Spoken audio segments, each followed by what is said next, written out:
비평 플러스에서 YTN을 들여다봅니다. 최근 대규모 개인정보 유출 사고가 잇따라 발생하고 있습니다. 대기업부터 정부 플랫폼에서까지 개인정보가 유출되면서 국민 불안이 커지고 있는데요. 유출로 입은 피해를 실질적으로 보상받기 어렵다 보니 근본적인 해결책에 대한 필요성이 강력하게 제기되고 있습니다. 오늘 뉴스 리뷰와이에서는 개인정보 유출 사고를 전한 YTN 보도를 살펴봅니다. 화면 너머의 목소리까지 듣고 답해드립니다. 시청자 톡톡Y로 도착한 의견들 함께 들어보시죠.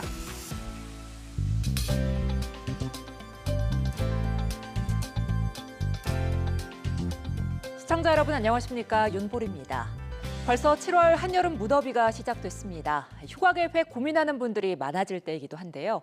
이런 건 어떨까요? 알뜰하게 농촌을 즐길 수 있는 농촌 투어 패스입니다.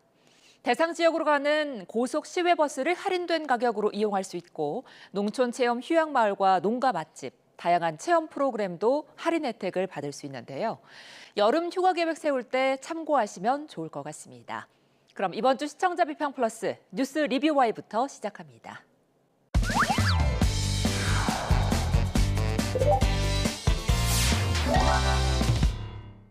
오늘 뉴스 리뷰와이 시간, YTN이 전한 개인정보 유출 보도를 살펴보겠습니다. 함께 이야기 나눌 두 분 모셨습니다. 먼저 한지원 시청자 평가원입니다. 이동욱 해설위원실장입니다. SK텔레콤과 쿠팡만이 아니었습니다. 기업과 민간, 정부 부처까지 곳곳에서 대규모 개인정보 유출 사고가 잇따라 터지고 있습니다. 사고가 날 때마다 진상조사와 재발 방지책이 거론되긴 하지만 그때뿐이란 지적이 많습니다. 무엇보다 유출된 정보가 범죄에 이용되지 않을까가 걱정인데 관련한 YTN 보도 어떻게 보셨습니까? 최근 발생한 연쇄적인 개인정보 유출 사고는 우리 사회의 디지털 안전망이 얼마나 취약한지 그리고 이를 다루는 언론의 역할에 대해서도 경종을 울린 사안이었습니다. 국가유산청, 보람상조, 그리고 모두의 창업에 이르기까지 공공과 민간을 가리지 않고 전방위적인 유출 사고가 이어졌는데요. 오늘은 최근 쏟아진 개인정보 유출 관련 보도를 중심으로 시청자 권익 보호와 구조적 분석이 충분히 설명됐는지 등을 짚어보겠습니다. 먼저 최근 다양한 영역에서 개인정보 유출 사고가 연쇄적으로 발생하자 YTN은 경찰의 내사 착수 소식 등을 발빠르게 전하며 사안의 심각성을 강조했습니다. 경찰이 중소벤처기업부에서 주관한 모두의 창업 정보 유출 사건과 관련해 내사에 착수했습니다. 경찰청 국가수사본부는 대전경찰청 사이버수사대에 입건 전 조사를 지시했고 창업진흥원으로부터 수사 의뢰서를 접수해 본격적인 유출 경위 파악에 나섰다고 밝혔습니다. 경찰청 국가수사본부 사이버테러 대응과는 CU 편의점 택배 서비스 개인정보 유출 사건에 대한 입건 전 조사에 착수했습니다.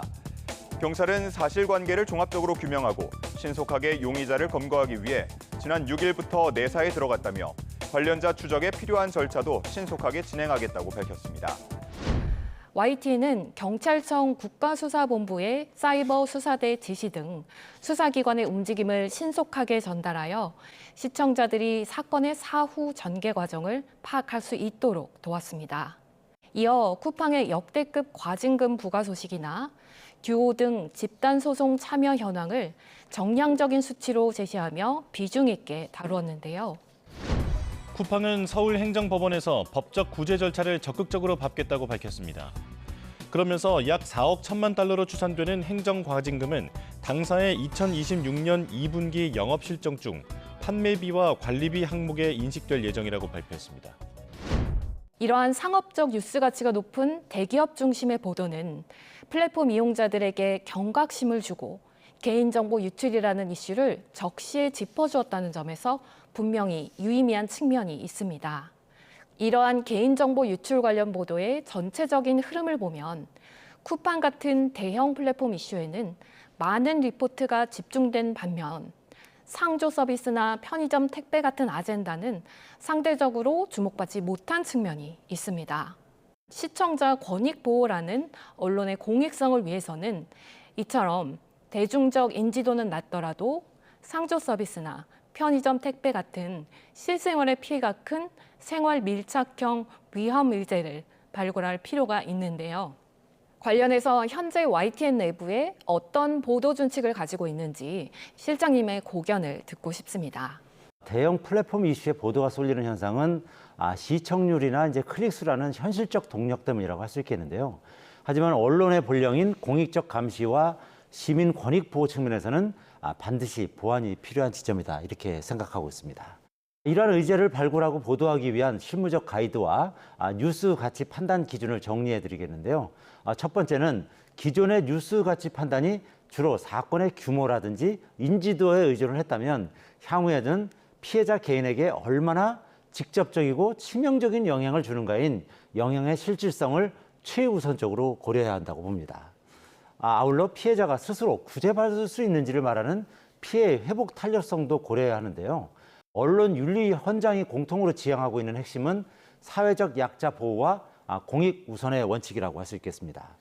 생활 밀착형 피해 보도는 사건의 선정성보다는 피해 방지 가이드라인을 명확히 제시하는 솔루션 저널리즘 형태로 전환돼야 한다 이렇게 보고 있습니다.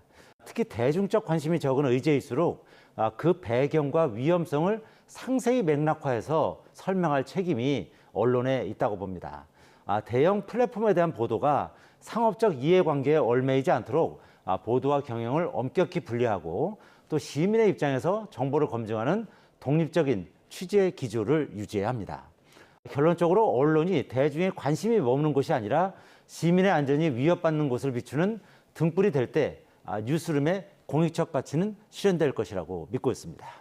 최근 가장 문제가 된 건 온라인 동영상 서비스 업체 티빙이었습니다. 이름과 생년월일, 전화번호, 이메일, 아이디 등 온라인에서 개인을 확인해낼 수 있는 식별값과 중복 가입 확인 정보가 모두 유출됐습니다.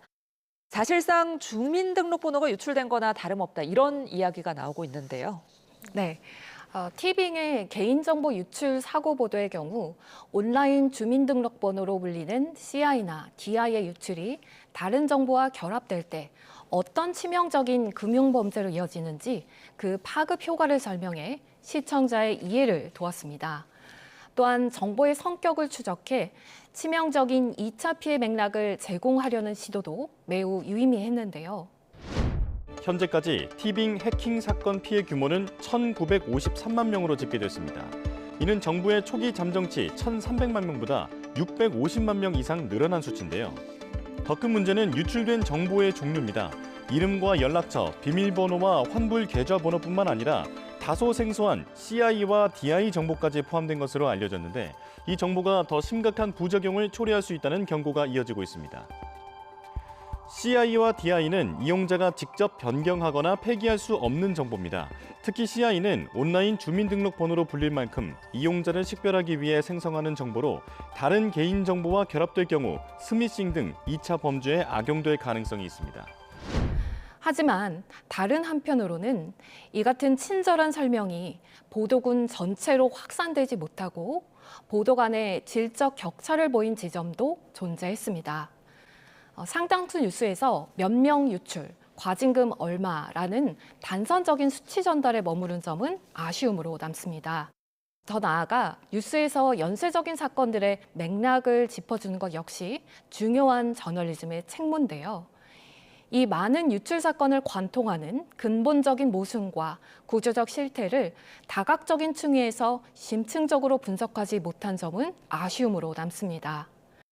이는 개별 기업의 징계를 단신으로 소모하는 데 그쳐 시청자들의 불안감을 근본적으로 덜어주지 못한 측면이 있습니다. 이처럼 대형 보안 사고 이후 발표되는 정부 대책의 실효성을 끝까지 추적하는 설명 책임 저널리즘에 대한 아쉬움도 존재하는데요.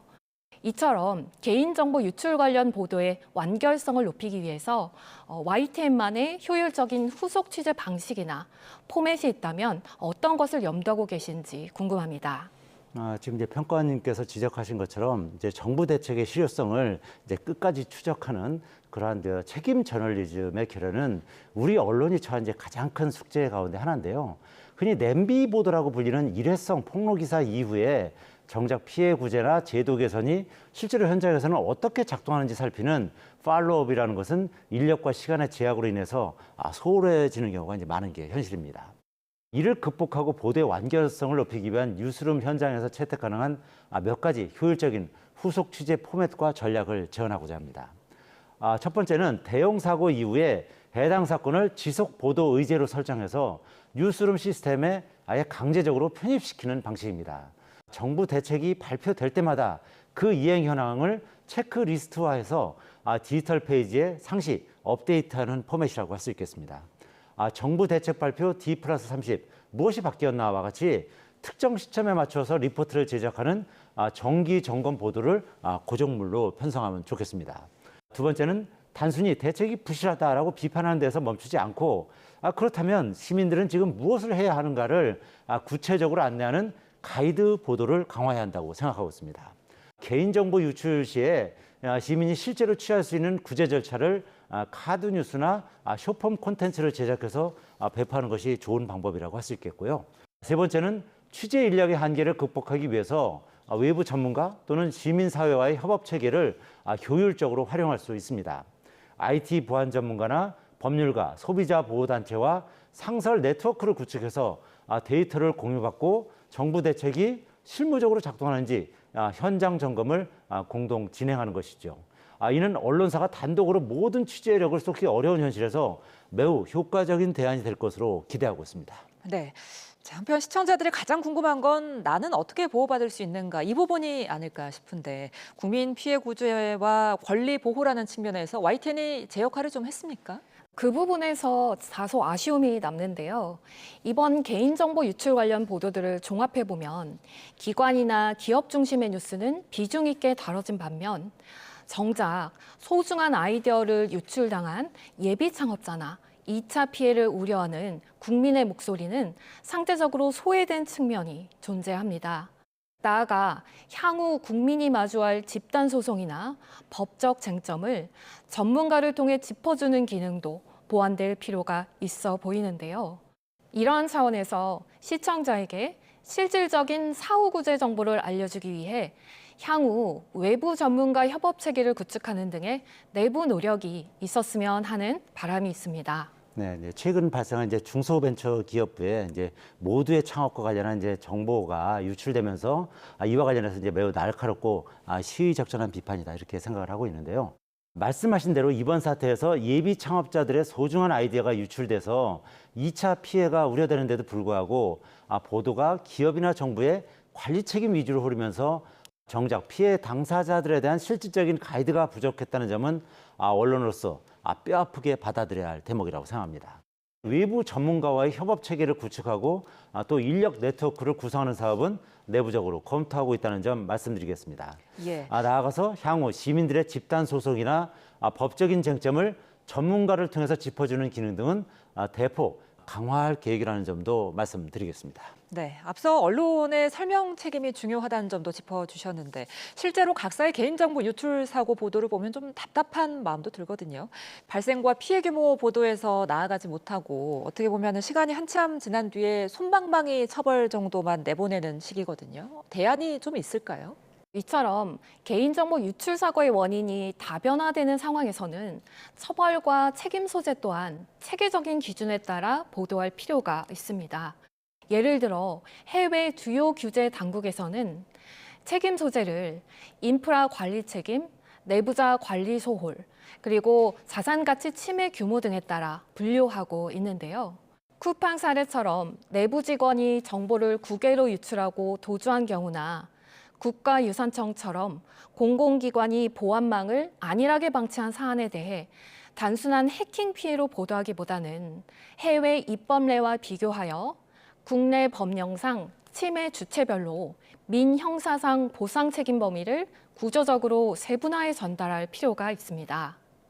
나아가 EU의 GDPR 같은 글로벌 기준과 국내법을 비교하여 과징금 수위는 높아졌지만 정작 국민의 실질적 피해 구제책은 여전히 취약하다는 점을 짚어주는 입체적 시각이 부재했던 지점도 아쉬웠습니다.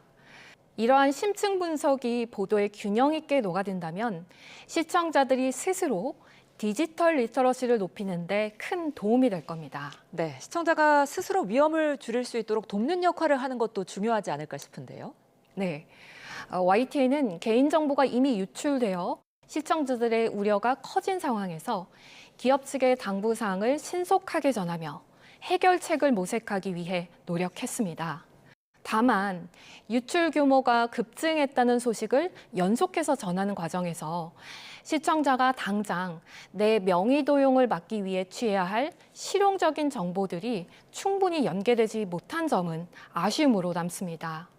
향후에는 개인정보 유출 관련 보도가 이루어질 때 이용자가 스스로를 보호할 수 있는 실천적인 대안을 고정 레이아웃이나 자막을 통해 상시 안내하는 것이 하나의 방법이 될 수 있습니다.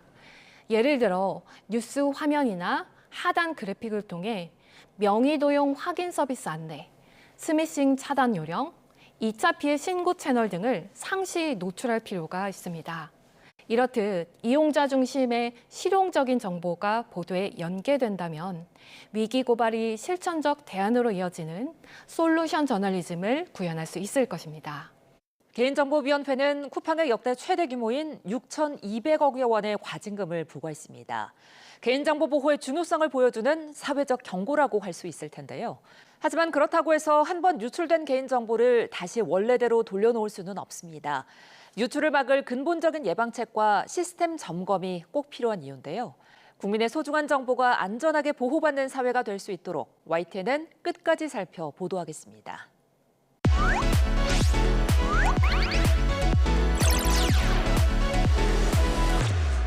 시청자의 알 권리와 보도의 가치 향상을 위해 노력한 방송을 꼽아보는 디딤돌 뉴스 시간입니다. 평가원님, 이번 주 주목할 만한 보도 어떤 게 있었습니까? 네. 이번 주 디딤돌 뉴스로 저널리즘의 역할을 충실히 수행한 보도를 짚어보았습니다. 사후 대책의 실효성 검증은 국가기관이나 기업이 낸 해명과 대책을 의심하고 체크하는 팩트체크 저널리즘과도 연결해 생각해 볼 수 있는데요.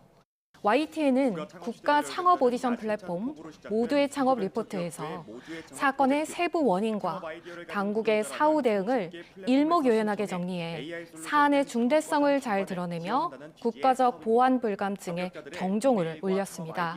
모두의 창업 내부 협력 업체가 정부 보안망을 무력화하는 동안 어떠한 방어 체계도 작동하지 않은 점, 그리고 유출인지 후 68시간이 지나서야 통지한 늑장 대응 실태를 지적했는데요.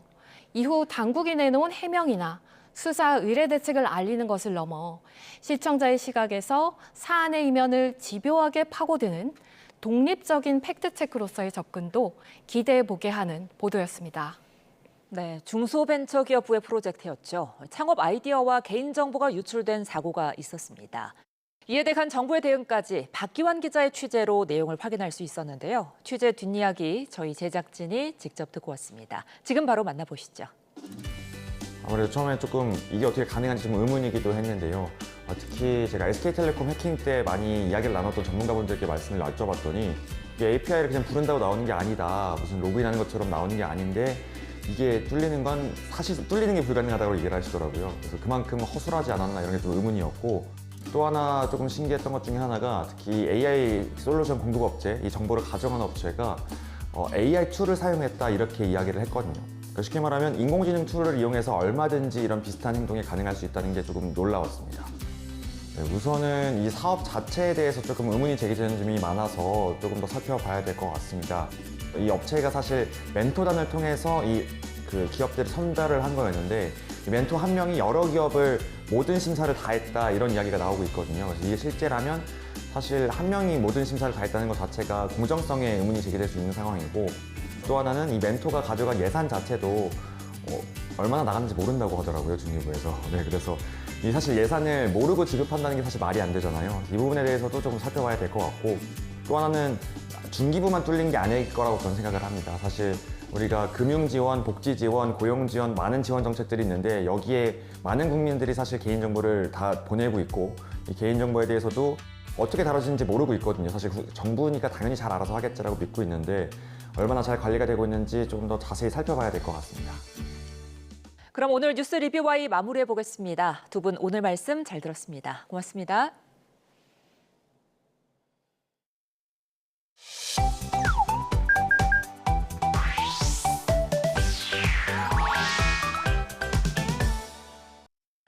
뉴스는 전달로만 끝나지 않습니다. 뉴스를 본 시청자의 생각이 더해질 때 비로소 완성되는데요. YTN을 향한 시청자의 목소리를 듣고 YTN이 답하는 시청자 톡톡 Y 시간입니다. 오늘은 어떤 의견이 들어왔을까요? 지금 바로 확인해 보시죠. 안녕하세요. 황지연입니다. 뉴스를 보다 생긴 궁금증, 이 시간에 속 시원하게 풀어드리겠습니다. 그럼 시청자 톡톡 Y 첫 번째 보도부터 살펴볼까요? 서울 중랑구에 있는 초등학교 앞 사거리, 어린이들이 335 횡단보도를 건넙니다. 이곳은 어린이 보호구역이지만 밤 9시부터 다음날 아침 7시까지는 속도 제한을 완화해주는 시간제 스쿨존으로 운영되고 있습니다. 전국 스쿨존 16,000여 곳 가운데 이처럼 시간제 속도 제한을 도입한 곳은 78곳입니다. 그런데 어린이들이 다니지 않는 심야 시간대까지 일률적으로 속도를 제한하는 건 과도한 규제라는 지적이 계속되자 경찰은 시간제 스쿨존을 확대하는 방안을 추진하고 있습니다.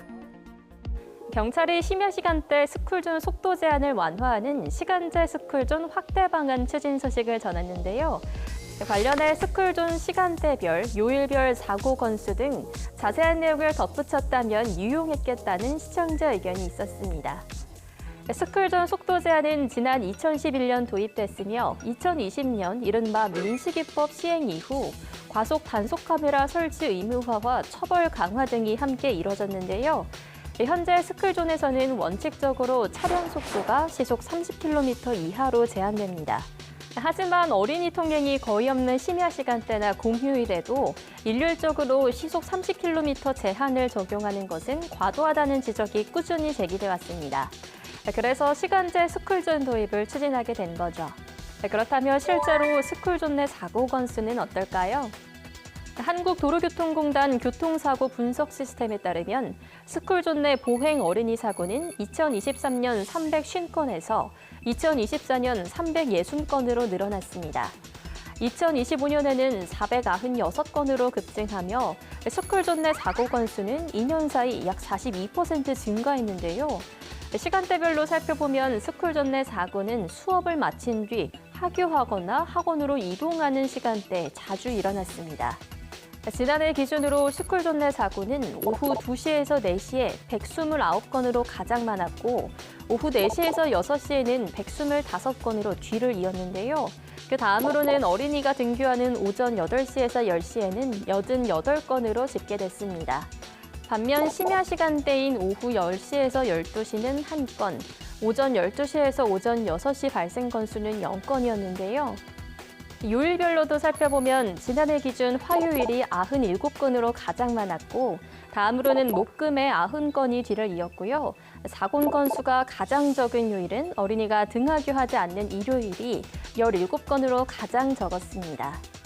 2023년부터 일부 지역에서 시간제 속도 제한이 도입됐지만 전국 스쿨존 16,000여 곳 가운데 적용 구간은 78곳뿐이라고 하는데요. 앞으로 어떤 방식을 통해 합의점을 찾아갈지 지켜봐야겠네요. 다음으로 두 번째 시청자 궁금증은 무엇일지 보도 먼저 확인해 볼까요? 조합원들의 현명한 판단의 결과다. 삼성전자 노조의 잠정 합의안 가결에 대해 김영훈 고용노동부 장관은 이렇게 평가했습니다. 조합원 간 성과급 차이만큼 고민이 컸을 거라고 했습니다. 그러면서 삼성전자의 협력업체 동반 성장과 지역사회 공헌을 위한 역할을 주문했습니다. 김 장관은 더 나아가 이제 대기업의 초과 이윤을 어떻게 사회적으로 재분배할지 소송 논의를 이어가자고 말했습니다. 이른바 한국형 사회연대임금 논의를 시작하자는 겁니다. 고용노동부 장관이 이른바 한국형 사회연대 임금 논의를 제안한 소식을 보도했는데요. 관련해 유럽에서 이미 시행된 사회연대 임금 제도에 대해 실제 효과와 한계에 대한 설명을 더했다면 좋았겠다는 시청자 의견이 전해졌습니다. 보도에서 언급한 한국형 사회연대 임금이란 대기업의 막대한 초과 이익을 협력사와 나누거나 대중소기업 간 격차 해소 및 원화청 상생을 위해 대기업 노사가 임금 인상을 자제하는 형태로 논의되고 있습니다. 이는 과거에도 언급된 적이 있는데요. 지난 2024년 총선에서 조국혁신당이 핵심 공약으로 내세웠던 제도입니다. 조국혁신당 구상의 핵심은 대기업이 임금 인상폭을 최소화하면 정부가 기업에 세제 혜택을 준다는 것이었는데요. 다만 당시 임금 인상 폭의 기준이나 세제 혜택 재원 마련 방안 등 강론은 제시하지 못했습니다. 이에 보수 정치권과 재계는 물론 노동계도 강하게 반발하며 공약 철회를 요구하기도 했습니다. 그렇다면 사회연대 임금을 먼저 시행했던 다른 나라의 사례도 함께 살펴볼까요? 사회연대 임금의 원조는 스웨덴인데요. 1950년대 도입된 스웨덴 모델은 이론상으론 노동자 간의 임금 격차 해소와 물가 상승 억제를 목표로 삼았습니다. 2차 세계대전 이후 서유럽 수출 호황을 누린 스웨덴은 임금과 물가가 함께 오르는 악순환에 시달렸는데요. 호황으로 인한 노동 수요 증가는 임금 인상 가속을 부르고 물가 상승이 이어지면서 임금 인상 요구가 반복된 건데요. 악순환을 해결할 묘안은 연배 임금이었습니다. 같은 일을 하는 노동자끼리는 가특 임금을 받자는 거죠. 대기업과 중소협력업체가 같은 일을 하는 노동자에게 균등한 임금을 지급하면 임금 인상 경쟁과 임금 물가 악순환을 막을 수 있고 대기업과 중소기업 간 임금 격차와 양극화 해소도 가능하다는 겁니다. 하지만 1994년 발간된 국제통화기금 보고서에 따르면 근로의욕 및 성과 요인 저하, 생산성 둔화, 임금 인상 부담 등이 원인이 돼 이후 경기 침체에 대응하지 못하고 실패했다는 평가를 받습니다. 오늘 마지막 주제에 대한 시청자 의견 이어서 확인해 볼까요? 국경 없는 의사회가 최근 콩고 민주공화국에서 발생한 에볼라 확산 사태가 전례가 없는 수준이라며 방역 강화의 시급성을 강조했습니다. 국경 없는 의사회는 성명을 통해 에볼라 발병이 공식 선언된 지 2주가 지난 현재 상황은 매우 심각하다면서 매일 새로운 의심 환자가 보고되고 있지만 검체 수백 개가 아직 검사되지 않았다고 지적했습니다. 최근 발생한 에볼라 확산 사태가 전례 없는 수준이라며 방역 강화의 시급성을 강조한 보도였는데요. 에볼라의 주요 증상이나 예방 조치에 관한 정보 보완이 필요해 보인다는 시청자 의견이 전해졌습니다. 에볼라가 아프리카의 콩고 민주공화국을 중심으로 심각한 확산세를 보이고 있습니다. 특히 콩고 민주공화국과 인접한 국가들에서도 에볼라 확진자가 지속적으로 늘고 있어 심각한 상황인데요. 무섭게 확산하고 있는 에볼라, 어떤 병인지 자세히 알아볼까요? 에볼라 바이러스 병이란 에볼라 바이러스 감염에 의한 급성 열성 출혈열 질환으로 특히 치료제가 없고 감염되면 중증으로 악화하거나 사망에 이를 수 있는 질환입니다. 1976년 콩고민주공화국 에볼라강 인근 마을 및 남수단 유행을 통해 처음 보고된 이후 아프리카 토착 지역 중심으로 발생이 보고돼 왔는데요. 인체 감염은 에볼라 바이러스에 감염된 동물인 과일박쥐, 원숭이 등과 접촉하거나 환자 직간접 접촉 또는 혈액체에게 상처나 점막이 노출돼 감염될 수 있으며 또 성접촉을 통해서도 감염될 수 있습니다. 에볼라 바이러스에 감염되면 약 8일에서 10일간의 잠복기 후 갑자기 심한 두통, 발열, 근육통, 구토 등이 나타나는데요. 발열이 지속되면서 심한 설사가 발생하며 전신의 기운이 없어지고 혈압과 의식이 떨어지게 됩니다. 발병하고 5일에서 7일째 대개 피부 발진이 나타나고 이후에 피부가 벗겨진다고 합니다. 생명을 위협할 수 있는 질환인 만큼 이를 예방하기 위해서는 바이러스 유행 지역을 확인해 방문을 피하는 게 좋고요. 불가피하게 방문할 경우 감염되지 않도록 감염병 예방 수칙을 준수해야 합니다. 국내 방역 당국도 대응 수위를 높이고 있는데요. 질병관리청은 최근 에볼라 바이러스병 국내 유입에 대비해 위기 경보를 관심 단계로 발령하고 콩고민주공화국, 우간다, 남수단, 에티오피아, 르완다 등 5개국을 중점 검역 관리 지역으로 지정했습니다. 여러분이 남겨주신 궁금증 오늘도 속 시원히 풀리셨을까요?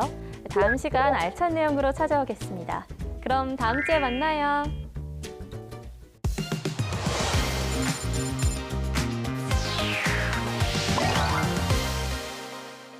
YTN의 보도를 되짚어보는 데 있어 시청자 여러분의 목소리는 중요한 기준이 됩니다. 방송에 대한 여러 의견들 SNS와 홈페이지를 통해 남겨주시고요. 시청자 비평 플러스는 다음 주 보다 깊이 있는 시선으로 찾아뵙겠습니다. 시청해주신 여러분 고맙습니다.